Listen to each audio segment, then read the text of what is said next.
Marc, chapitre 3. Jésus entra de nouveau dans la synagogue. Il s'y trouvait un homme qui avait la main paralysée. Ils observaient Jésus pour voir s'il le guérirait le jour du sabbat, c'était afin de pouvoir l'accuser. Jésus dit à l'homme qui avait la main paralysée, « Lève-toi, là au milieu. » Puis il leur dit, « Est-il permis, le jour du sabbat, de faire du bien ou de faire du mal, de sauver une personne ou de la tuer ?» Mais ils gardèrent le silence. Alors il promena sur eux un regard de colère, et, peiné de l'endurcissement de leur cœur, il dit à l'homme, « Tends ta main. » Il la tendit, et sa main fut guérie. Les pharisiens sortirent et tinrent aussitôt conseil avec les Hérodiens sur les moyens de le faire mourir. Jésus se retira au bord du lac avec ses disciples. Une foule nombreuse le suivit, venue de la Galilée, de la Judée, de Jérusalem, de l'Idumée, de l'autre côté du Jourdain et des environs de Tyr et de Sidon. Cette foule vint à lui car elle avait appris tout ce qu'il faisait. Il dit à ses disciples de tenir toujours à sa disposition une petite barque afin de ne pas être écrasé par la foule. En effet, comme il guérissait beaucoup de gens, tous ceux qui avaient des maladies se jetaient sur lui pour le toucher. Les esprits impurs, quand ils le voyaient, se prosternaient devant lui et s'écriaient « Tu es le Fils de Dieu !» Mais il leur recommandait très sévèrement de ne pas le faire connaître. Il monta ensuite sur la montagne. Il appela ceux qu'il voulait, et ils vinrent vers lui. Il en établit 12, auxquels il donna le nom d'apôtres, pour qu'ils soient avec lui, et pour les envoyer prêcher avec le pouvoir de guérir les maladies et de chasser les démons.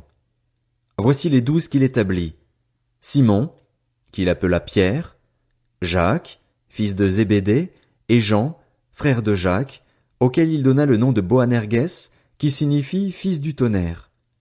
André, Philippe, Barthélemy, Matthieu, Thomas, Jacques, fils d'Alphée, Thaddée, Simon le Cananite, et Judas l'Iscariote, celui qui trahit Jésus.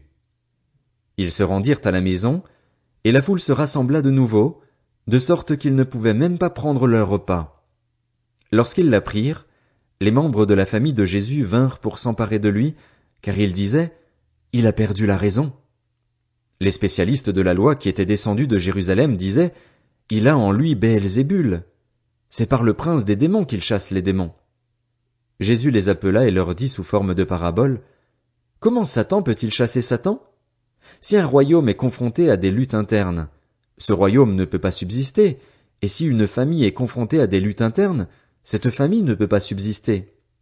Si donc Satan se dresse contre lui-même, s'il est divisé, il ne peut pas subsister, c'en est fini de lui.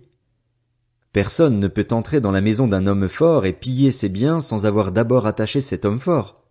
Alors seulement il pillera sa maison. Je vous le dis en vérité, tous les péchés seront pardonnés aux hommes, ainsi que les blasphèmes qu'ils auront proférés, mais celui qui blasphémera contre le Saint-Esprit n'obtiendra jamais de pardon. Il mérite une condamnation éternelle. Jésus parla de cette manière parce qu'il disait « Il a un esprit impur ». Sa mère et ses frères arrivèrent donc. Ils se tenaient dehors et l'envoyaient rappeler. La foule était assise autour de lui, et on lui dit « Voici, ta mère et tes frères et sœurs sont dehors et te cherchent. » Il répondit « Qui est ma mère, et qui sont mes frères ?» Puis il promena le regard sur ceux qui étaient assis tout autour de lui et dit « Voici ma mère et mes frères. En effet, celui qui fait la volonté de Dieu, celui-là est mon frère, ma sœur, ma mère. »